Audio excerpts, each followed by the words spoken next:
Don't know how you're finding things at the moment, but for the last few days I've been feeling everything's pretty hectic, and I haven't had lots of time really to kind of pray or to read my Bible. I found it a bit hard to do that. And this morning I woke up and I had a little bit of space today, so I decided I'd just sit and I'd try and pray. And I sat there for a while, just feeling like God was nowhere and that I was nowhere, and just quite frustrated and, to be honest, pretty worn down.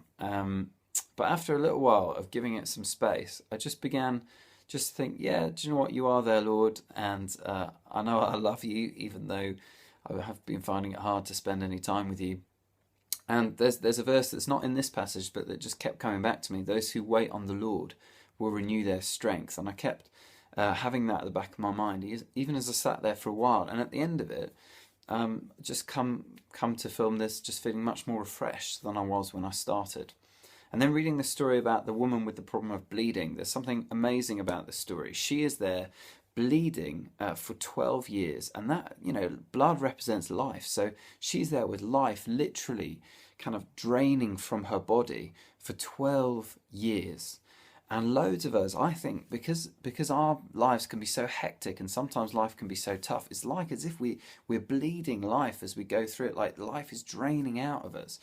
And what she does is she does what many of us do, which she tries to solve the problem herself, because what else can you do? So, she spends money and she suffers.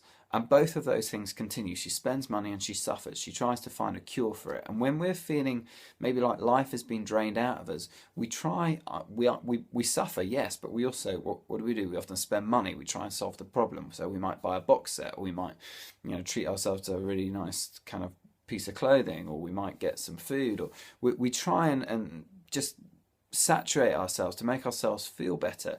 But it says, interestingly enough, instead of getting any better, she actually grew worse. And isn't that what happens sometimes? You think, okay, I'm so like weary of the world that I'll spend an entire day just watching daytime TV.